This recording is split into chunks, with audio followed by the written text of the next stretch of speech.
உம்தாபாத் அந்த பள்ளிக்கூடம் இங்கே சென்னை மதரசே ஆசம் பள்ளிக்கூடம் மவுண்ட் ரோட்டில் இருக்க அந்த பள்ளிக்கூடம், அதில் என்ன பிரச்சனைங்க? இது என்னென்னா ஒரு பிரைம் லொக்கேஷனில் இருக்குது சார். நீங்கள் வந்து மவுண்ட் ரோடுனுடைய ரொம்ப எல்ஐசிக்கு ஆப்போசிட்டில் ஸ்பென்சர் பிளாசாவுக்கு ஒட்டி இருக்கக்கூடிய ஒரு இடம் தான் இந்த இடம். நீங்கள் வெளியிலேருந்து பார்த்தீங்கன்னா இந்த இடத்த வந்து இவ்வளோ 15 ஏக்கர் இடமா அப்படின்றதுலாம் தெரியாத ஒரு சின்ன கேட்டு தான் போட்டிருக்கோம். இதை பொறுத்த வரைக்கும் ஒரு பெரிய ஸ்கூலை வந்து அப்போவே அவங்க நடத்தியிருக்காங்க. இந்த பகுதியை சுற்றி இருக்கக்கூடிய புதுப்பேட்டை, ட்ரிப்ளிகேன், ராயப்பேட்டாவில் இருக்கக்கூடிய அந்த மாணவர்கள் எல்லாம் மோஸ்ட்லி இந்த ஸ்கூலில் வந்து தான் படிக்கணும். இஸ்லாமியர் அடர்த்தியாக இருக்கிற பகுதி. ஆமாம், அடர்த்தியாக இருக்கக்கூடிய பகுதி. இந்த மாணவர்கள் எல்லாம் இங்கே வந்து படிக்கணும். இன்னும் சொல்லப்போனால் நிறைய அந்த மாணவர்கள் ஓல்டு ஸ்டூடெண்ட் சொல்கிறது என்னென்னா, திருவண்ணாமலை, திருவள்ளூர் போன்ற பகுதிகளில் இருந்து கூட மாணவர்கள் இங்கே வந்து படித்தாங்க. ஏன்னா அந்த லெவலுக்கு ஃபேமஸான ஸ்கூலாக வந்து இந்த மதரசே ஆசம். முன்னாடியே சொன்னது போல் இது ஒரு பிரைம் லொக்கேஷன். அரசியல்வாதிகளுடைய கண்ணை வந்து எப்போவுமே உறுத்திக்கிட்டே இருக்கும். அப்போ உறுத்திக்கிட்டே இருக்கும்போது என்னெல்லாம் நடந்திருக்கு அப்படின்னா, இதற்கு முன்னாடி ஒரு அரசு என்ன சொல்லுச்சுன்னா, இந்த இடத்துல வந்து ஒரு பெரிய ஒரு மகாலை கட்டிடலாம், அதிமுக அரசு ஒரு மகாலை கட்டிடலாம், அல்லது இந்த இடத்துல வந்து ஒரு மிகப்பெரிய ஒரு பார்க்கிங் ஸ்லாட்டை வந்து கட்டிடலாம். ஏன்னா மவுண்ட் ரோடு வந்து பார்க்கிங்கே விட இடம் இல்லை, அதனால் பார்க்கிங் ஸ்லாட்டை கட்டிடலாம். இல்லை ஒரு அரங்கம் மாதிரி, இப்போ இந்த கலைவாணர் அரங்கம் மாதிரி ஒரு பெரிய அரங்கம் கட்டலாம். அப்படிலாம் பல்வேறு கட்டங்களில் அரசாங்கங்கள் இதுக்காக முயற்சி செய்யும் போதெல்லாம் இது வந்து கொடுத்த நோக்கம் என்பது சிறுபான்மை மக்களுக்கான ஒரு எஜுகேஷனல் இன்ஸ்டிடியூஷனை நீங்கள் வந்து உருவாக்குங்க. இதில் வந்து என்ன தேவை இருக்கோ அந்த விஷயங்களை வந்து புதுப்பிச்சு தந்தீங்கன்னா மாணவர்கள் நிறைய பேர் வருவதற்கான வாய்ப்புகள் இருக்கும். நான் இப்போ சொல்ல வேண்டிய விஷயம் என்னென்ன சார், 2000 பேர் 4000 பேர் படித்த அந்த பள்ளிக்கூடம் இன்றைக்கி 300 பேரை சுருங்கி நிற்கிது. ஏன் சுருங்கி நிற்கிதுன்னா, அதற்கான எந்த ஃபெசிலிட்டியுமே இந்த ஸ்கூலில் வந்து தரப்படலை. ஸ்கூலில் இருந்து மாணவர்கள் குறைய இந்த ஸ்கூலே இல்லாமல் ஆக்கிட்டு வேறு பர்பஸ்க்கு இடம் பெருசாக இருக்குல்ல. ஆமாம், இடம் பெருசாக இருக்குது, கவர்மெண்ட் வேறு பர்பஸ்க்கு கொண்டு போயிருமோ என்கின்ற ஒரு பயம், அச்சுறுத்தல் தான் இந்த இடத்துல வந்து இருக்குன்றதை நம்ம பார்க்குறோம். இதில் 1851 ஸ்கூல் இருந்திருக்குது, குலாம் கவுஸ் அப்படின்றவர் நடத்துகிறாரு. பட் ஆனால் அந்த இடத்த மொத்தத்தை அரசுக்கிட்ட கொடுத்துட்டு போது அரசு தானே முடிவு பண்ண முடியும். அரசு அதில் நினைத்ததை வேணாலும் கொண்டு வர முடியல. அதுக்கு அவங்க எல்லா தகுதியும் எல்லா உரிமையும் அரசுக்கு இருக்குல்ல. அவர்கள் நமாஸ் பண்ணுவதற்கு வெளியில் போகக்கூடாதுன்னு சொல்லி தான் அந்த தொழுகை நடத்துவதற்கு பக்கத்துலேயே ஒரு பள்ளிவாசல் கட்டப்படுது. இப்போ ஒரு பேச்சு வருது என்னென்னா, அந்த பள்ளிவாசலை ஒட்டி ஒரு காம்பவுண்ட் எழுப்பி பள்ளிவாசலுக்கு வேறு வழியை வந்து தனியாக கொண்டு வரணும் அப்படின்னு சொல்லி. இப்போ என்ன ஆகுதுன்னா, இந்த சிறுபான்மை ஸ்தாபனங்களாக கொடுக்கப்பட்ட நோக்கமும் மாறுது. இந்த பள்ளிக்கூடத்துக்குன்னு இருக்கக்கூடியது இப்போவுமே ஒரு 10 ஏக்கர் இடம் இருக்கும். ஓகே, இப்போவுமே ஒரு 10 ஏக்கர் இடம் இருக்கும். இப்போ இந்த பில்டிங் பக்கத்துலேயே இதற்கான ஸ்கூலை வந்து நல்ல ஒரு பராமரிப்பு உள்ள ஒரு ஸ்கூலாக வந்து கட்டி 12வது வரைக்கும் இருக்குது. அதில் இப்போ நல்ல ஒரு மாணவர்களுக்கான ஒரு விடுதியை வந்து கட்டி ஒரு பாராமெடிக்கல் காலேஜ் கட்டலாம். அவங்க கேட்குற மாதிரி ஒரு பாலிடெக்னிக்ஸ் கட்டி கொடுத்தீங்கன்னா இது மொத்தமாக ஒரு கல்வி வளாகமாக மாறணும். இப்போ இந்த மவுண்ட் ரோடு என்பது ஒரு கல்வி வளாகமாக மாறணும் என்கின்ற நோக்கத்தில் தான் அவங்க கொடுத்துருக்காங்க. அந்த நோக்கத்தை நடைமுறைப்படுத்துங்கன்னு தான் நாம் கேட்குறோம். இப்போ நீங்கள் வேறு பர்பஸ்க்கு உங்களுடைய தொகுதியினுடைய வெவ்வேறு காரணங்களால் நீங்கள் கொண்டு வந்து இங்கே போடாதீங்க அப்படின்றது தான் நம்முடைய கோரிக்கையாக இருக்குது. தோழர் சார் வணக்கம். வணக்கம் சார். திருப்பரங்குன்றத்தில் வந்து கடைசியாக இந்து மக்கள் கட்சி சார்பாக பெரிய ஆர்ப்பாட்டம் நடந்தது. தமிழக அரசு ஒரு தாலிபான் அரசு அப்படின்னு ராஜா வந்து தமிழக அரசை வந்து சொன்னார், இந்த ஆட்சியை கலைக்கணும் அப்படிலாம் சொன்னார்.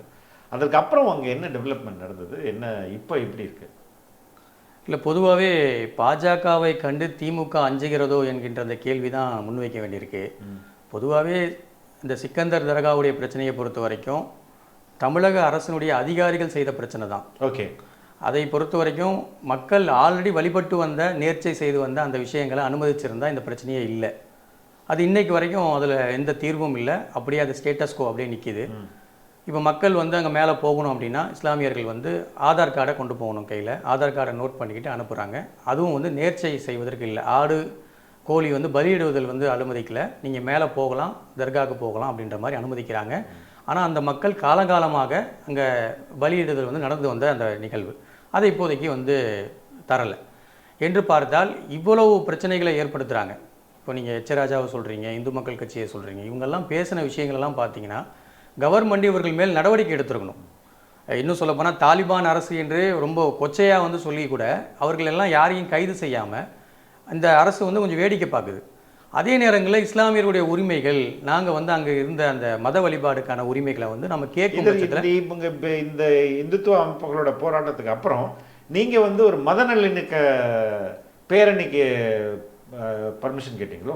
ஆமாம், எல்லா அரசியல் கட்சிகள் அமைப்புகள் எல்லாம் இணைந்து ஒரு மத நல்லிணக்க பேரணி வந்து நடத்துவதற்காக சொன்னோம். அந்த பேரணியுமே வந்து இந்த அரசாங்கம் வந்து அனுமதிக்கல. அதனுடைய தொடர்ச்சியாக தான் அது ஒரு மகால் நிகழ்வான. ஆனால் அதற்கு முன்பு நீதிமன்றத்தில் தமிழக அரசோட வழக்கறிஞர் தான் அவங்க பாஜக தரப்பினர் போராடலாம் அப்படின்னு சொல்லிட்டு மதுரை கோர்ட்டில் அவர் சொல்கிறாரு. தான் சொல்கிறாரு. ஆமாம், உங்களுக்கு ஏன் பர்மிஷன் தர மாட்டேங்கிறாங்க? இல்லை பொதுவாகவே அதை நான் முன்னாடியே சொன்னது போல் பாஜகவை கண்டு இந்த அரசாங்கம் கொஞ்சம் பயப்படுதோ அப்படின்ற மாதிரியான கேள்வி தான் இருக்குது. ஏன்னா இது மாதிரியான விஷயங்கள் வந்து ஒரு ரைட்ஸ் தான் இருக்குது. ஒரு போராட்டம் பண்ணுவது என்பது ஒரு ரைட்ஸ், அதே மாதிரி ஒரு பேரணி நடத்துவது என்பது ஒரு ரைட்ஸ். மத நல்லிணக்கம் என்பது இன்னைக்கு இந்த தமிழ்நாட்டுக்கு தேவை என்பதை ஒரு உறுதி செய்ய வேண்டிய ஒரு நிலை. இப்போ இந்த மாதிரி நேரங்களில் வந்து கவர்மெண்ட் வந்து இதுக்கு அலோவ் பண்ணலாம். ரெண்டாவது அதில் இருக்கக்கூடிய அமைப்புகளில் வந்து திமுகவுடைய கூட்டணி கட்சிகளை சார்ந்தவங்களும் அதில் இருக்காங்க. யாரெல்லாம்? இப்போது திருமாவளவன் சார் வந்து வந்திருக்காரு. அதில் இந்த மாதிரி பல கட்சிகள் வந்து அதுலேருந்து வராங்க. இப்போ இது மாதிரி வந்து அலோவ் பண்ணாமல் தவிர்க்கிறது மூலயமா வந்து என்ன இந்த அரசு நினைக்குது என்பது தான் வந்து சிறுபான்மை மக்களுடைய கேள்வியாக வந்து இருக்குது. இப்போ வரைக்கும் அந்த மலைக்கு மேலே வந்து நேர்ச்சை செய்ய அனுமதிக்கப்படலை என்பது தான் ஸ்டேட்டஸ் கோவா. அதான் உண்மை. அதான் இதற்கிடையில் உம்தாபாத் அந்த பள்ளிக்கூடம் இங்கே சென்னை மதரசே ஆசம் பள்ளிக்கூடம் மவுண்ட் ரோட்டில் இருக்க அந்த பள்ளிக்கூடம், அதில் என்ன பிரச்சனைங்க? இல்லை, மதரசே ஆசம் பள்ளிக்கூடத்தை பொறுத்த வரைக்கும் அது ஒரு ஆற்காடு நவாபுனுடைய வாரிசுகளால் துவங்கப்பட்ட ஒரு ஸ்கூல். அது உங்களுக்கு தெரியும். அது வந்து உம்தாபாத்னு ஏன் சொல்கிறாங்கன்னா அவருடைய வாரிசாக இருந்த, அதாவது ஆற்காடு நவாபுடைய வாரிசாக இருந்த ஆசம் ஷாவும் அவருடைய மனைவி உம்தா அப்படின்னு சொல்லக்கூடியவங்க 2 பேரும் இணைந்து அந்த இடத்த வந்து ஓன் பண்ணியிருக்காங்க. அந்த இடத்த வந்து அவங்க தான் வச்சுருக்காங்க. ஏறத்தாழ ஒரு 15 ஏக்கர் அந்த இடம். அதற்கு முன்னாடி உம்தாபாத்ன்ற பேர் வந்து இருக்குது. அதுக்கப்புறம் அவங்களுடைய நீங்கள் இது வந்து கிட்டத்தட்ட 200 ஆண்டுகளுக்கு முன்பு. இதற்கப்புறம் என்ன நடக்குதுன்னா இவருடைய வாரிசு என்ன பண்ணுறாருன்னா, அவர் பேர் வந்து குலாம் கவுஸ்கான் என்று சொல்லக்கூடியவர் வந்து அவருடைய வாரிசு. அவர் 1851 இங்கே வந்து ஆசம் ஷா, அதாவது மதரசா ஆசம் என்ற அந்த பள்ளிக்கூடத்தை வந்து துவங்குறாரு. அவங்க அப்பா பேர்லன்னு? ஆமாம், அவங்க அப்பா பேர்லன்னு வச்சுக்கலாமே. அது மாதிரியான வாரிசு தான் அவர் வந்து துவங்குறாரு. இந்த பள்ளிக்கூடம் வந்து இன்னைக்கு வரைக்கும் மதரசே ஆசம் என்று அழைக்கப்படக்கூடிய அந்த இடம் 15 ஏக்கருக்கான அந்த இடம் 1851 வந்து துவங்கப்படுது. அதே பேர்ல தான் இன்ன வரை இருக்குது. ஆமாம், இப்போ வரைக்கும் மதரசே ஆசம் அந்த பள்ளிவாசல் தான், அந்த பள்ளிவாசலுடைய கிரவுண்டு வளாகம் அப்படின்றது தான் இப்போ வரைக்கும் அது அறியப்படுது. இது என்னென்னா ஒரு பிரைம் லொக்கேஷனில் இருக்குது சார். நீங்கள் வந்து மவுண்ட் ரோடுனுடைய ரொம்ப எல்ஐசிக்கு ஆப்போசிட்டில் ஸ்பென்சர் பிளாசாவுக்கு ஒட்டி இருக்கக்கூடிய ஒரு இடம் தான் இந்த இடம். நீங்கள் வெளியிலேருந்து பார்த்தீங்கன்னா இந்த இடத்த வந்து இவ்வளோ 15 ஏக்கர் இடமா அப்படின்றதுலாம் தெரியாத ஒரு சின்ன கேட்டு தான் போட்டிருக்கோம். இதை பொறுத்த வரைக்கும் ஒரு பெரிய ஸ்கூலை வந்து அப்போவே அவங்க நடத்தியிருக்காங்க. இதை முழுக்க இந்த நவாபுனுடைய அந்த வாரிசுகள்லாம் சொன்னது என்னென்னா இது வந்து ஒரு இஸ்லாமியர்களுடைய கல்வி ஸ்தாபனங்களாக நான் சொல்கிறேன். நீங்கள் சொல்கிற இடம் வந்து காயிதே மில்லத் காலேஜ்லேருந்து தொடங்கி அந்த இபி ஆஃபீஸ் இருக்கும் இல்லையா, அது அங்கே முடியுதுன்னு வச்சுக்கலாம். முடியுது, கரெக்ட் தான். நீங்கள் சொல்கிறது வந்து அதுக்கு முன்னாடி ரஹேஜா டவர் இருக்குன்னு நினைக்கிறேன். அதுக்கு முன்னாடி வரைக்குமான அந்த இடம் வந்து அந்த ஒரு ரவுண்டு ஒரு பெல்ட் வந்து வரும். அந்த பக்கம் சைடில் வந்து காயிதே மில்லத்தினுடைய மணிமண்டபம் இருக்கும். இந்த பக்கம் வந்து மவுண்ட் ரோடு. இந்த சைடில் வந்து ஸ்பென்சர் பிளாசாவுடைய வியூ இருக்கும். மொத்தமாக ஒரு பாக்ஸ் டைப்பில் இருக்கும். இது ஏறத்தாழ 15 ஏக்கருக்கான. அந்த 15 ஏக்கர்ல தான் காயிதே மில்லத் காலேஜ் அமைஞ்சு. ஆமாம், அதில் சில வரலாறுகள் இருக்குது. இது மாதிரியான 15 ஏக்கரும் இவங்க எதுக்காக இங்கே தானம் கொடுக்குறாங்க? இந்த 15 ஏக்கரும் காயிதே மில்லத் காலேஜ் உட்பட இந்த 1851 துவங்கப்பட்ட அந்த பள்ளிக்கு சொந்தமான இடம் தான். ஆமாம், ஓகே. அப்போவே அந்த நவாபுகள் வந்து இதை வந்து கவர்மெண்ட்டை ஒப்படைச்சி நீங்கள் வந்து இதை வந்து ஒரு கல்வி ஸ்தாபனங்களாக, இஸ்லாமியர்கள் பயன்பெறக்கூடிய ஒரு கல்வி ஸ்தாபனங்களாக வந்து நடத்தணும் என்பது தான் அவங்களுடைய நோக்கம். ஓகே. பொதுவாகவே இஸ்லாமியர்கள் வந்து இந்த மாதிரியான வக்ஃபு செய்யக்கூடிய வந்து விஷயங்கள் வந்து நிறைய இருக்கும். அதில் எஸ்பெஷலி கல்விக்காக செய்யும்போது அவர் மறைந்ததுக்கு பிறகும் அதற்கான நன்மைகள் கிடைக்கும் என்கின்ற நம்பிக்கை இருக்கிறதுனால கல்விக்கான இந்த மாதிரியான இடங்களை வந்து தானம் செய்வாங்க. இப்போ அது மாதிரியான ஒரு இடம் தான் இந்த மதரசே ஆசம்கான இந்த 15 ஏக்கருக்கான இந்த இடம். இது ஆரம்பத்தில் ஸ்கூலாக நடந்துகிட்ருக்கு சார். இது வந்து ஒரு 4000 மாணவர்கள் படித்த ஒரு ஸ்கூலாக வந்து அப்போ நடக்குது. ஏன்னா அப்போல்லாம் வந்து கவர்மெண்ட் அண்டர்டேக்கிங் ஸ்கூல் வந்து ரொம்ப குறைவு. இன்னும் சொல்லப்போனால் இந்த பகுதியை சுற்றி இருக்கக்கூடிய புதுப்பேட்டை, ட்ரிப்ளிகேன், ராயப்பேட்டாவில் இருக்கக்கூடிய அந்த மாணவர்கள் எல்லாம் மோஸ்ட்லி இந்த ஸ்கூலில் வந்து தான் படிக்கணும். இஸ்லாமியர் அடர்த்தியாக இருக்கிற பகுதி. ஆமாம், அடர்த்தியாக இருக்கக்கூடிய பகுதி. இந்த மாணவர்கள் எல்லாம் இங்கே வந்து படிக்கணும். இன்னும் சொல்லப்போனால் நிறைய அந்த மாணவர்கள் ஓல்டு ஸ்டூடெண்ட் சொல்கிறது என்னென்னா திருவண்ணாமலை, திருவள்ளூர் போன்ற பகுதிகள் இருந்து கூட மாணவர்கள் இங்கே வந்து படித்தாங்க. ஏன்னா அந்த லெவலுக்கு ஃபேமஸான ஸ்கூலாக வந்து இந்த மதரசே ஆசம் ஸ்கூல் வந்து இருந்தது என்பதை சொல்கிறாங்க. இன்னும் ஒரு சில வரலாறுகள் எடுத்து பார்த்தீங்கன்னா இதில் முக்கியமான சில பேர்கள் வந்து இந்த ஸ்கூலில் படித்து தான் பெரிய அளவிற்கான ஒரு இடங்களுக்கு போய் சென்றடைஞ்சிருக்காங்க. குறிப்பாக சொல்லணும்னா ஃபார்மர் கவர்னராக இருந்த சர் முகமது ஹுசைன் அவர் வந்து இங்கே தான் இந்த ஸ்கூலில் தான் படிச்சிருக்காரு. அதே மாதிரி அட்வொகேட் ஜெனரலாக இருந்த அபிபுல்லா பாஷா, ஓகே, அதே மாதிரி முன்னாள் சீஃப் செக்ரட்டரியாக இருந்த மூசா ராஜா, நல்லா கேள்விப்பட்டிருப்பீங்க நீங்கள். அதே மாதிரி யூனானி மருத்துவத்திலேருந்து படித்த ஹக்கீம் கலிஃபத்துல்லா அப்படின்னு சொல்லக்கூடியவர்.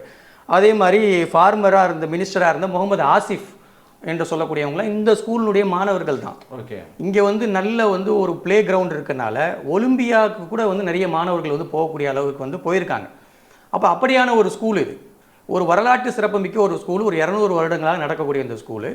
இந்த வளாகங்களை முழுக்க வந்து நிறைய பள்ளிக்கூடங்கள் வந்து நிறைய இடங்கள், அதாவது கட்டிடங்கள் வந்து ஒரு சிதிலம் அடைஞ்சிருக்கு. அப்போ அங்கே படித்த மாணவர்களுடைய கோரிக்கை என்னென்னா, இதை வந்து நீங்கள் வந்து சரி பண்ணித்தாங்க, இந்த சிதிலம் அடைஞ்சிருக்கெல்லாம் சரி பண்ணித்தாங்க, இன்னும் வந்து இங்கே வந்து இன்ஸ்டியூஷனை வந்து கொண்டு வாங்க, எஜுகேஷனுக்கான இன்ஸ்டியூஷனை கொண்டு வாங்கன்னு சொல்லி பல்வேறு கட்டங்களில் பல்வேறு கோரிக்கைகளை வச்சுக்கிட்டே இருக்காங்க. முன்னாடியே சொன்னது போல் இது ஒரு பிரைம் லொக்கேஷன்.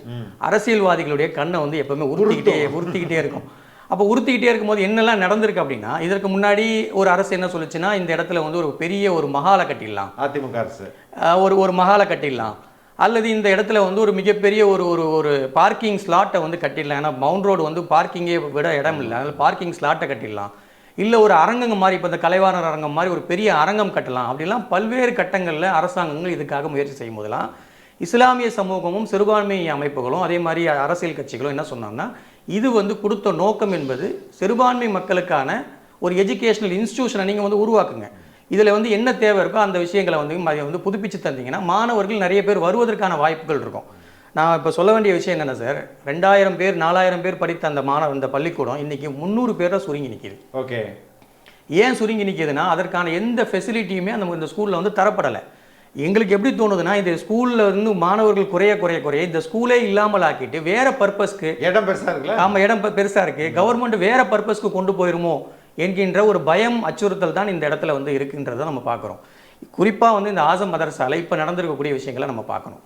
இப்போ என்ன நடந்திருக்கு, நம்முடைய டெபுட்டி சீஃப் மினிஸ்டருடைய தொகுதியுடைய நிதியில் என்ன பண்ணியிருக்காங்கன்னா, அங்கே வந்து ஒரு ஜிம் வந்து கட்டப்பட்டிருக்கு, உடற்பயிற்சி கூட வந்து கட்டப்பட்டிருக்கு, அதே மாதிரி ஒரு ஹாக்கி கிரவுண்டு ப்ளஸ் அதற்கான கேலரி வந்து கட்டப்பட்டிருக்கு, அதே மாதிரி இப்போ பந்து விளையாடுவதற்கான இந்த டர்ஃபிங் வந்து கட்டப்பட்டிருக்கு. இது ஒரு சில கிரவுண்டுகளில் கட்டியிருக்காங்க. இதற்கும் எஜுகேஷனல் இன்ஸ்டிடியூஷனுக்கும் சம்மந்தம் இல்லை. அந்த மக்கள் படிப்போடைய ஒரு பகுதி தானே விளையாட்டும், இல்லை விளையாட்டு ஒரு படிப்புடைய ஒரு பகுதி, ஒரு பயிற்சி அந்த மாணவர்களுக்கு பயன்பட்டால் பரவாயில்ல. ஓகே, இப்போ ஜிம் என்பது வந்து இது எப்படி வந்து வச்சுருக்காங்க அப்படின்னா, வெளியில் இருக்கக்கூடியவங்க வந்து இதில் வந்து பைசாவை கட்டி அவங்க ஒரு மெம்பர் ஆகி அந்த ஜிம்மில் வந்து யூஸ் பண்ணலாம். இந்த டர்ஃபிங் விஷயங்கள் கூட வெளியில் இருக்கவங்க வந்து பண்ணுற மாதிரி ஒரு கமர்ஷியல் பர்பஸ்க்கு தான் இந்த இடத்தை இப்போ உபயோகப்படுத்தியிருக்காங்களே தவிர இது அந்த மாணவர்களுக்கு உபயோகப்படுத்தலை. இப்போ மதரசை ஆசம் படிக்கக்கூடிய மாணவர்கள் எல்லாம் இதை உபயோகப்படுத்தலாம் என்கின்ற அந்த வாய்மொழி கூட கிடையாது. ஏன் அப்போ அவங்களோட கேம்பஸ்குள்ளே தானே இருக்குது. அதை தான் இப்போ கவர்மெண்ட் பண்ணுறக்கூடிய அந்த விஷயங்களை தான் நம்ம சொல்ல வேண்டியிருக்கு. ஏன்னா கவர்மெண்ட் வந்து அந்த மதரசை ஆசம் மாணவர்களுக்கு கூட ஒரு இலவசமாக நீங்கள் வந்து இதில் ஹாக்கி விளையாடிக்கலாம், நீங்கள் வந்து உடற்பயிற்சியை ஃப்ரீயாக வந்து செஞ்சுக்கலான்ற மாதிரியான ஒரு விஷயங்கள் கூட இல்லை. அதே நேரங்களில் கவர்மெண்ட் எப்படி பண்ணுதுன்னா, இந்த மாதிரியான உடற்பயிற்சி கூடங்களை இப்போ வெளியிலிருந்து அந்த காலகட்டத்தில் 1851 ஸ்கூல் இருந்திருக்குது, குலாம் கவுஸ் அப்படின்றவர் நடத்துகிறாரு. பட் ஆனால் அந்த இடத்த மொத்தத்தை அரசுக்கிட்ட கொடுத்துட்டு போது அரசு தானே முடிவு பண்ண முடியும். அரசு அதில் நினைத்ததை வேணாலும் கொண்டு வர முடியல, அதுக்கு அவங்க எல்லா தகுதியும் எல்லா உரிமையும் அரசுக்கு இருக்குல்ல. இல்லை, கவர்மெண்ட்டை பொறுத்த வரைக்கும் நாம் என்ன கேட்குறோன்னா, இந்த நோக்கம்னு ஒன்று இருக்குல்ல, இடம் கொடுத்தவர்களுடைய நோக்கத்தை நம்ம நிறைவேற்றணுமா இல்லையா? இடம் கொடுத்தவர்கள் சிறுபான்மை ஸ்தாபனங்களை நடைமுறைப்படுத்தணும்னு தான் சொல்கிறாங்க. இப்போ இதற்கு நடுவில் இப்போ நாம் வந்து காகிதம் இல்லத்தினுடைய காலேஜை வந்து கொண்டு வருவோம். காகிதம் இல்லத்தினுடைய காலேஜை பொறுத்த வரைக்கும் உங்களுக்கு வந்து இடம் கொடுத்தவர்கள் வந்து இதை இஸ்லாமியர்களின் படிப்புக்கு மட்டுமே இந்த இடத்தை பயன்படுத்தணும்னு அந்த கிளாஸ் போட்டிருக்காங்களா? இல்லை, பொதுவாகவே அவங்க கொடுத்த நபர்கள் வந்து இஸ்லாமிய ரீதியான மக்களை டெவலப் பண்ணுவதற்கான ஒரு வழி. ஏன்னா பின்தங்கி இருந்தாங்க. இப்போ நீங்கள் இஸ்லாமியர்கள் தான் கல்வியில் பின்தங்கி இருந்தாங்க. அப்போ கல்வியில் பின்தங்கி இருக்கனால இஸ்லாமியர்களுடைய எஜுகேஷனுக்காக அதை உபயோகப்படுத்துங்கன்னு சொன்னாங்க. நாம் எல்லா மதங்களுக்கும் தான் உபயோகப்படுத்த சொல்கிறோம். நம்ம வந்து ஒன்லி இஸ்லாமியர்களுக்கு மட்டும் இல்லை.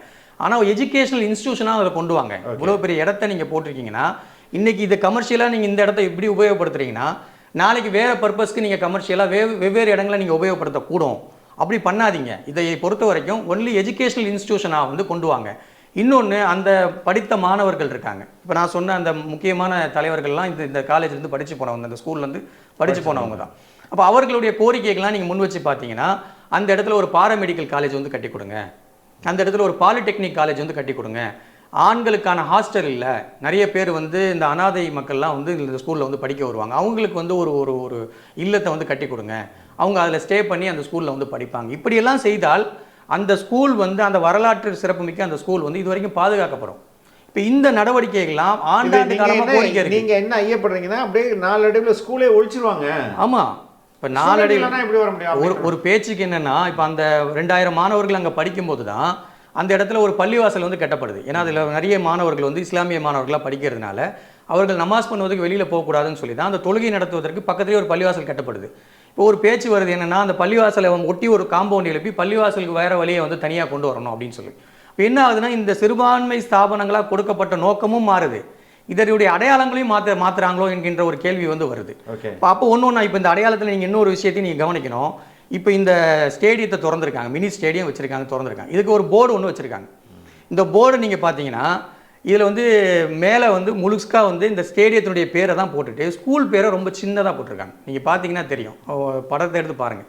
அப்போ என்னென்னா ஸ்கூலுக்குள்ளே வந்து இந்த கிரவுண்ட் இருக்குது, ஆனால் இப்போ எப்படி இருக்குன்னா அந்த கிரவுண்டுக்குள்ளே தான் ஸ்கூல் இருக்க மாதிரியான அந்த போர்டுனுடைய வெளிப்பாடு வந்து இருக்குது. இதற்கு முன்னாடி இருந்த போர்டெல்லாம் மாற்றி இதை வந்து டெப்டி சீஃப் மினிஸ்டர் தான் வந்து திறந்து வச்சுருக்காரு. அந்த நேரங்களில் வச்ச போர்டுகளை நீங்கள் பார்த்தீங்கன்னா முழுக்க வந்து அதுக்குள்ளே கிரவுண்டு மாதிரி தான் ஒரு அமைப்பு இருக்குது. இப்போ என்ன எங்களுக்கு ஐயப்பாடுனா, சிறுபான்மை மக்கள் நாங்கள் என்ன கேட்குறோன்னா, இந்த மாதிரியான உபயோகப்படுத்த வேண்டிய இடத்த அரசே வந்து இது மாதிரியான ஒரு மாற்று வழிகளில் ஏன் செயல்படுத்துறீங்க? இதுக்கான தேவைகள் இருக்கும் பட்சத்தில் அந்த தேவைகளை நீங்கள் நடைமுறைப்படுத்தித்தாங்கன்னு சொல்லி தான் அங்கே இருக்கக்கூடிய ஓல்டு ஸ்டூடெண்ட்டு, அவங்க டீச்சர்ஸு, அங்கே இருக்கக்கூடிய பேரண்ட்ஸ் எல்லாருமே கேட்கக்கூடிய ஒரு விஷயம் தான். அப்போ அதை நீங்கள் நடைமுறைப்படுத்தித்தாங்க என்று நம்ம வந்து கேட்குறோம். காகிதம் இல்ல காலேஜ் பற்றி சொல்லலாம். காகிதம் இல்ல காலேஜை பற்றி சொல்லணும்னா 1901 அங்கே வந்து ஒரு முகமதியன் காலேஜ் வந்து நடக்குது. அதில் ஒரு பகுதியில் முகமதியன் காலேஜ் வந்து ஒன்லி ஆண்களுக்கான காலேஜ், இஸ்லாமிய ஆண்களுக்கான காலேஜா இல்லை இஸ்லாமிய ஆண்களுக்கான காலேஜ் வந்து அங்கே நடக்குது. அது வந்து 1901 முகமதியன் காலேஜ்னு சொல்லி நடக்குது. இதற்கப்புறம் அது வந்து படிப்படியாக வரும் பட்சத்தில் 1974 தான் இது வந்து நேம் மாற்றப்பட்டு காகிதம் இல்லத் காலேஜ்னு சொல்லி கொண்டு வரப்படும். யாருடைய பீரியட்ல? இது வந்து கருணாநிதியுடைய பீரியடில் தான் வந்து முதலமைச்சர் கருணாநிதியுடைய பீரியடில் தான் இது வந்து 1974 காகிதம் இல்லத் காலேஜ்னு சொல்லி கொண்டு வரப்படுது. அப்போது மரியாதைக்குரிய கலைஞர் அவர் என்ன சொல்கிறாருன்னா, இங்கே இஸ்லாமிய மாணவர்களுக்கு அதிகமான இடங்களை வந்து தரப்படும் சொல்லி ஒரு வாய்மொழி ஒரு அனுமதியை வந்து தராரு. அந்த முகமதியன் காலேஜில் படித்த மாணவர்கள் என்ன, முகமதியன் காலேஜில் படித்த மாணவர்களை கொண்டு போய் அவங்க என்ன பண்ணுறாங்கன்னா, ஆர்ட்ஸ் காலேஜினுடைய சென்னை ஆர்ட்ஸ் காலேஜில் கொண்டு போய் அந்த மாணவர்களை இணைச்சிடுறாங்க, கொண்டு போய் இணைச்சிடுறாங்க. இந்த காலேஜை பொறுத்த வரைக்கும் இது டெடிகேட்டிவாக பெண்களுக்கான காலேஜாக கொண்டு வராங்க. இது காகிதம் இல்லத்தினுடைய இடம் பேர் வந்து வைக்கப்படுது. அதே மாதிரி இது வந்து ஆசமுடைய மதரசாவுடைய இடமா இருக்கனால முஸ்லீம்களுக்கு ப்ரிஃபரன்ஸ் கொடுப்போம் என்று ஒரு வாக்குறுதியை வந்து அன்னைக்கு இருந்த சிஎம் வந்து கொடுக்குறாரு. அப்போது இன்னைக்கு டேட் வரைக்கும் அந்த காலேஜ் வந்து கவர்மெண்ட் காலேஜ் தான், அதில் எந்த மாற்றமும் இல்லை. அந்த கவர்மெண்ட் காலேஜில் ஒன்லி இஸ்லாமியர்களுக்கு அந்த 3.5% இடஒதுக்கீடு இருக்கு இல்லையா, அந்த மக்களை மட்டும்தான் அங்கே அட்மிஷன் பண்ணப்படுதே தவிர வேறு மாணவர்கள், இஸ்லாமிய மாணவர்கள் அதிகமாக பயன்பெற முடியல. அப்போ இந்த காலேஜ் வந்து இந்த மாதிரியான ஒரு நிலையில் தான் அதை ஆரம்பித்தாங்க. இப்போ போயிட்டு தான் இருக்குது, அதில் ஒன்றும் பிரச்சனை இல்லை. இது மாதிரியான எஜுகேஷனல் இன்ஸ்டியூஷனை தான் நாங்கள் அதிகமாக வந்து இந்த பகுதியில் வந்து கேட்குறோம். அதே மாதிரி இன்னொரு பகுதியில் காகிதம் இல்லத்தினுடைய மணிமண்டபம் கட்டப்படுது. இந்த இடத்துல காகிதம் இல்லத்து மணிமண்டபம், நீங்கள் ஒரு மிகப்பெரிய தலைவர் வந்து காகிதம் இல்லத்து, இஸ்லாமிய தலைவர்களே மிகப்பெரிய ஒரு தலைவர், இன்னும் சென்னை மாகாணத்துடைய எதிர்க்கட்சி தலைவராகவும் வந்திருக்காரு. அவருடைய நீங்கள் மணிமண்டபத்தை போய் நீங்கள் அங்கே பார்த்தீங்கன்னா ஆட்களே போக மாட்டாங்க, அவரை பற்றின எந்த நினைவுகளும் இருக்காது. நீங்கள் மணிமண்டபத்துக்குள்ளே போனீங்கன்னா வெறும் ஒரு பில்டிங்காக மட்டும்தான் இருக்கும். அது வந்து ஒரு ரொம்ப சிதிலமடைந்த ஒரு பில்டிங்காக இருக்குமே தவிர எந்த ஒரு பராமரிப்பு இல்லாத ஒரு பில்டிங்காக இருக்கும். அப்போ அப்படியான ஒரு தலைவனுடைய பில்டிங்கை ஒரு முக்கியமான இடங்களில் கூட வைக்காமல் இந்த மாதிரியான ஒரு ஒரு ஒரு ஒரு கூவாறு ஓரமாக வரக்கூடிய அந்த தெருவினுடைய வாசலில் தான் இருக்கும் அந்த இது. ஆனால் இங்கே எந்த நினைவுகளும் இருக்காது. இது மாதிரியான ஒரு இடங்களில் தான் அதை வச்சுருப்பாங்க. அது காகிதம் இல்லத்துடைய மணிமண்டபம் அங்கே ஒரு பகுதியில் கட்டப்பட்டிருக்கும். இப்போவுமே கூட இதெல்லாம் போகக்கூட இந்த பள்ளிக்கூடத்துக்குன்னு இருக்கக்கூடியது இப்போவுமே ஒரு 10 ஏக்கர் இடம் இருக்கும். இப்போவுமே ஒரு 10 ஏக்கர் இடம் இருக்கும். இப்போ இந்த பில்டிங் பக்கத்துலேயே இதற்கான ஸ்கூலை வந்து நல்ல ஒரு பராமரிப்பு உள்ள ஒரு ஸ்கூலாக வந்து கட்டி 12வது வரைக்கும் இருக்குது. அதில் இப்போ நல்ல ஒரு மாணவர்களுக்கான ஒரு விடுதியை வந்து கட்டி ஒரு பாராமெடிக்கல் காலேஜ் கட்டலாம். அவங்க கேட்குற மாதிரி ஒரு பாலிடெக்னிக்ஸ் கட்டி கொடுத்தீங்கன்னா இது மொத்தமாக ஒரு கல்வி வளாகமாக மாறணும். இப்போ இந்த மவுண்ட் ரோடு என்பது ஒரு கல்வி வளாகமாக மாறணும் என்கின்ற நோக்கத்தில் தான் அவங்க கொடுத்துருக்காங்க. அந்த நோக்கத்தை நடைமுறைப்படுத்துங்கன்னு தான் நாம் கேட்குறோம். இப்போ நீங்கள் வேறு பர்பஸ்க்கு உங்களுடைய தொகுதியினுடைய வெவ்வேறு காரணங்களால் நீங்கள் கொண்டு வந்து இங்கே போடாதீங்க அப்படின்றது தான் நம்முடைய கோரிக்கையாக இருக்குது தோழர். இது இல்லாமல் மத்தியில் வந்து வக்ஃப் போர்டு என்னங்க என்ன நடக்குதுங்க இஸ்லாமியர்களுக்கு? இல்லை, தொடர்ச்சியாக சிறுபான்மையினுடைய சொத்துக்கள் எல்லாம் ஒரு ஆபத்தான ஒரு நிலையில் இருக்கக்கூடிய அந்த வக்ஃபு சொத்துக்களுக்கான ஒரு சட்டத்தை வந்து ஒன்றிய அரசு என்னது கொடை என்ன அர்த்தமா? ஆமாம், அதாவது வக்ஃபு என்பது இறைவன் பால் கொடுக்கக்கூடிய சொத்துக்கான அந்த பேர். இது வந்து இறை சொத்து, இதுக்கான ஓனரே இறைவன் தான். அதனால் வந்து அந்த இறை சொத்தை கொடுக்கும்போது அதற்கு மேனேஜ் பண்ணுவதற்காக தான் ஒரு வக்ஃபு போர்டு வந்து ஒன்று வச்சுருக்கோம். இப்போ தமிழ்நாட்டில் இருக்கக்கூடிய சொத்துக்கள் எல்லாம் வக்ஃபு போர்டு, தமிழ்நாடு வக்ஃபு போர்டு வந்து மெயின்டைன் பண்ணணும். ஏறத்தாழ ஒரு 30 வக்ஃபு போர்டுகள் வந்து இருக்குது. இப்போ இந்த சொத்துக்களை பராமரிப்பதற்கு தான் இதனுடைய வேலையாக வந்து இருக்கும். இப்போ இதையெல்லாம் வந்து கண்ட்ரோல் பண்ணக்கூடிய ஒரு சட்டத்தை வந்து இப்போது ஒன்றிய அரசு இதில் கை வைக்கிற மாதிரியான ஒரு திருத்தங்களை கொண்டு வந்து மாற்றிட்டு இருக்கு. இதை எதிர்த்து எஸ்டிபிஐ உள்ளிட்ட இத்தனை கட்சிகளும் இன்னைக்கு வந்து என்னம்மா முக்கியம், என்னம்மா மாதிரியான மாற்றங்கள்? இப்போ குறிப்பாக வந்து சொல்லணும்னா இந்த சொத்துக்களை வந்து உறுதி செய்யக்கூடிய இடமா வந்து வக்ஃபு ட்ரிபுனல்ஸ் வந்து இருக்கும். உதாரணத்துக்கு ஒரு லேண்டினுடைய டிஸ்பியூட் இருக்குன்னா எப்படி ஐடிக்கு ஒரு ட்ரிபுனல் இருக்கோ, கிரீனுக்கு ஒரு ட்ரிபுனல் இருக்கோ, அது மாதிரி வக்ஃபுக்கு ஒரு ட்ரிபுனல் வந்து இருக்கு. இந்த வக்ஃபு ட்ரிபுனலில் தான் ஒரு டிஸ்பியூட், ஒரு லேண்டு டிஸ்பியூட்னா அங்கே கொண்டு போவோம். அதை வச்சு யாருடைய லேண்டு என்பதை வந்து உறுதி செஞ்சு கொடுப்பாங்க. இதை எல்லாமே இப்போ இந்த சட்டம் என்ன பண்ணுதுன்னா ஒரு மாவட்ட ஆட்சியர்கிட்ட மாற்றுது. ஒரு மாவட்ட ஆட்சியர் தான் இதற்கான சரியான முறையா இருக்கும். ஏன்னா எனக்கும் வக்போர்டுக்கு தான் பிரச்சனை.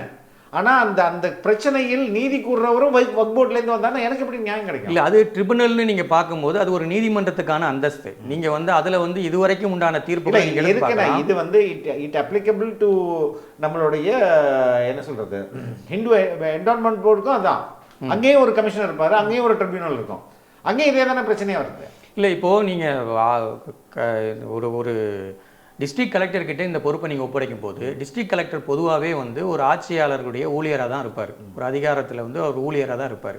இப்போ லேண்டு டிஸ்பியூட் வரும் பட்சத்தில் நிறைய இடங்களில் இந்த மாதிரி லேண்டுகள் வந்து அரசாங்கமே ஆக்கிரமித்து வச்சுருக்கு. இப்போ அரசாங்கம் ஆக்கிரமித்து வச்ச இடத்த வந்து வக்ஃப் போர்டு போய் கிளைம் பண்ணி நிறைய இடங்களை மீட்டு கொண்டு வந்திருக்கோம். இப்போ இந்த மாதிரியான ஒரு சட்டம் வரும் பட்சத்தில் இந்த மாவட்ட ஆட்சியர் யாருக்கு சாதகமாக பதில் சொல்லுவார்? நீங்கள் வந்து அதை பார்க்கணும். இது வந்து இந்த பக்கத்தில் இப்போ நாம் வந்து தென்னிந்தியாவில் பேசிகிட்டு இருக்கோம். நீங்கள் வட இந்தியாவை எடுத்துக்கிட்டிங்கன்னா பாஜக ஆளக்கூடிய மாநிலங்கள்லாம் வந்து இந்த சொத்தினுடைய நிலைமை என்னவாக இருக்கும் நீங்கள் பாருங்கள். அதனுடைய மாவட்ட ஆட்சியர் எப்படி முடிவெடுப்பாங்கன்னு பாருங்கள். அதற்காக தான் இந்த சட்டம் வந்து ஒரு மிகப்பெரிய ஆபத்தான சட்டம்னு சொல்கிறோம். இது மாதிரி நிறைய சத்துக்களை உள்ளடக்கி இருக்குல்ல. இது வந்து ஏறத்தாழ சொத்துக்களை கபலீகரம் செய்கிற மாதிரியான ஒரு சட்டங்களை வந்து கொண்டு வருது. இதை நம்ம பார்த்துட்டு இருக்கோம். இப்போ இதை எதிர்த்து நம்ம எல்லா போராட்டங்களும் செஞ்சுட்டு இருக்கோம். அரசியல் கட்சிகள் வந்து இதற்கான வந்து ஸ்டேட்மெண்ட்டை கொடுக்குறாங்க, பாராளுமன்றத்தில் வந்து எதிர்வினையாற்றுறாங்க. இது ஒரு பக்கம் நடந்துட்டு இருக்கும்போது இப்போ நம்ம சொன்ன இந்த விஷயங்கள் இருக்குல்ல, மதரசே ஆசம் விஷயம் வந்து இப்போ திமுகவுடைய கவர்மெண்ட் தான் இதை பண்ணுறாங்க. இது மட்டும் இல்லாமல் திசையன் வலையில், திருநெல்வேலி மாவட்டம் திசையன் வலையில் ஒரு பஸ் ஸ்டாண்டு வந்து அங்கே இருக்கக்கூடிய மொய்தீன் அப்துல் காதர் ஜும்மா பள்ளிவாசலுக்கு சொந்தமானது. அவங்க வந்து அந்த பகுதியை வந்து வாடகைக்கு குத்தைக்கு கொடுக்குறாங்க, லீஸ் ரெண்ட்டுக்கு கொடுக்குறாங்க. அவங்க ரெண்ட்டில் வந்து இருக்கிறாங்க. எப்போ கொடுக்குறாங்கன்னா 1993 கொடுக்குறாங்கன்னு நினைக்கிறேன். 93 கொடுக்குறாங்க. ரெண்ட்டு பே பண்ணவங்க 2000க்கு அப்புறம் பே பண்ண மாட்டாங்க. அப்போ பே பண்ணணும்னு சொல்லிட்டு கோர்ட்டுக்கு போகிறாங்க. கோர்ட் என்ன சொல்கிறாங்கன்னா இந்த இடத்த காலி பண்ணி அந்த ஜமாத்துக்கு ஒப்படைச்சிருங்க, நிர்வாகத்துக்கு ஒப்படைச்சிருங்கன்னு சொல்கிறாங்க. அங்கே எம்எல்ஏவாக இருக்கிறவரு நம்முடைய சபாநாயகர் அப்பாவு தான். அப்போ அந்த இடத்த வந்து அவங்க ஒப்படைக்கணும். ஆனால் அவர் என்ன பண்ணுறாருன்னா தன்னுடைய எம்எல்ஏ நிதியிலிருந்து பணத்தை ஒதுக்கி அந்த இடத்துல கழிவறையை கட்ட சொல்கிறாரு. அந்த இடத்த ஒப்படைக்க மாட்டார் ஜமாத்துக்கு. முழுமையான தீர்ப்புகளின் அடிப்படையில் உயர்நீதிமன்ற தீர்ப்பு வந்து கையில் இருக்குது. இந்த இடம் யாருக்கு சொந்தம் என்பதெல்லாம் தீர்ப்பெல்லாம் இருக்கும் பட்சத்தில் கூட இவர் என்ன பண்ணுறாரு, கழிப்பறையை கட்டுங்க, குளியலறையை கட்டுங்கன்னு சொல்லி அந்த இடத்த வந்து இப்போ வந்து உபயோகப்படுத்துகிற மாதிரி கொண்டு போகிறாங்க. அப்போ என்னென்னா இப்போ திமுக அரசை பார்த்து நம்ம என்ன கேள்வி கேட்குறேன்னா, மத்தியில் வந்து நாங்கள் வந்து வக்ஃபு சொத்துக்கள் வந்து ஆக்கிரமிக்கப்படுது அப்படின்னு சொல்லிட்டு இருக்கும்போது சிறுபான்மை மக்கள் இங்கே தமிழ்நாட்டில் இது மாதிரியான எண்ணி சொல்கிற மாதிரியான நடவடிக்கைகள் நடந்துகிட்டே இருக்கே. ஒன்று இப்போ நம்ம திருப்பரங்குன்றத்தை பேசணும், இப்போது தென்காசியில் இதே மாதிரி ஒரு செய்திகள் இருக்குது, கள்ளக்குறிச்சியில் இதே மாதிரி ஒரு செய்தி இருக்குது. மசூதியை கட்ட விட மாட்டாங்க. பர்மா பள்ளிவாசலுடைய அந்த அது தென்காசி பஜார் பள்ளிவாசலுடைய அந்த இடம். அதே மாதிரி கள்ளக்குறிச்சியில் இதே மாதிரி ஒரு பிரச்சனை வந்து இருக்குது. இப்போ நான் சொல்கிற இந்த திசையன் வலையுடைய பிரச்சனைகள் இருக்குது. இது எல்லாமே வக்ஃபு சொத்துக்கான பிரச்சனைகள் தான். இந்த பிரச்சனைகள் எல்லாமே நல்ல எம்எல்ஏக்களும் அமைச்சர்களும் தான் இதில் வந்து உடன்படுறாங்க. அப்போ நாம் கேட்குறது என்னென்னா, முழுமையாக சிறுபான்மையினுடைய பாதுகாவலர்னு சொல்லக்கூடிய நீங்கள் சிறுபான்மையுடைய சொத்துக்களை சிறுபான்மையர் மக்கள் உபயோகப்படுத்துகிற மாதிரியான திட்டங்களை கொண்டு வரணும். அதை விட்டுட்டு நீங்கள் இது மாதிரியான விஷயங்களை செய்யும்போது சிறுபான்மையர் மக்களுக்கான பாதுகாவலர்களாக நீங்களா என்ற கேள்வி வந்து நம்ம வந்து முன்வைக்கிறோம். ஓகே, தொடர்ந்து விவாதிப்போம் சார். ரொம்ப நன்றி.